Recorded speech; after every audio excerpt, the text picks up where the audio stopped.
sabihin mo'y aking nadarama. Ang paglayo niya'y huwag mong ipagdamdam. Mabuti nga't na lamang siya'y salawahan.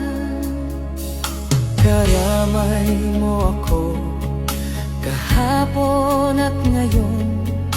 Asahan mong bukas ako'y naroroon.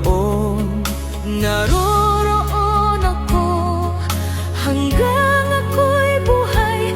Katulong mo't sa'yo ay nagmamahal. Tutulungan kitang malimot mo siya.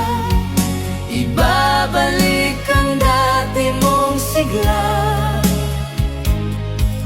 Aking gagamutin puso mong sinugatan.